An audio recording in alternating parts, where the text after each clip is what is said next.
with News Nation's Robert Sherman, who is live in Allentown, PA this morning. Robert, President Trump back in Pennsylvania today. What's his message going to be for voters there? Yeah, with just 1 week to go until Election Day, Markie, the former president, trying to lock up those 19 electoral votes that the Keystone State will be dishing out on November 5th. More electoral votes than any of the other battleground states. And to try and put Pennsylvania in his corner, there's going to be a focus today on the economy, which we've really seen the campaign focusing in on in recent days, as well as combating crime in major American cities. And you heard tropes of this coming from his rally in Georgia last night as well, as the campaign is making that final push and cultivating that last message before voters go to the polls on November 5th, emphasizing that if he wins the White House, he's vowing for better days to be on the horizon. Take a listen. We stand on the verge of the 4 greatest years in American history.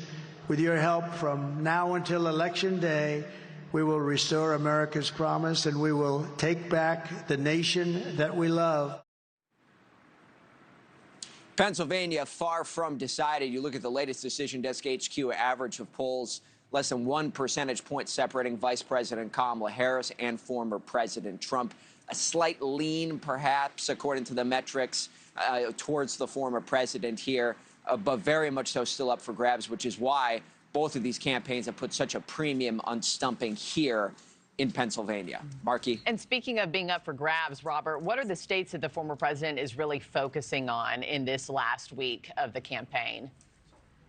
Well, the interesting thing to note here, Markie, is that you're looking at the map opening up a little bit when it comes to the former president's campaign schedule. So you look at what's coming here. Today, we have Pennsylvania, and he's going to be speaking with reporters this morning in Florida. So that's what's going to be happening today. Tomorrow, he has events in North Carolina and Wisconsin. Then he heads out west on Thursday. Albuquerque, New Mexico, his first stop there. We really haven't seen much attention paid to the state of New Mexico this cycle here.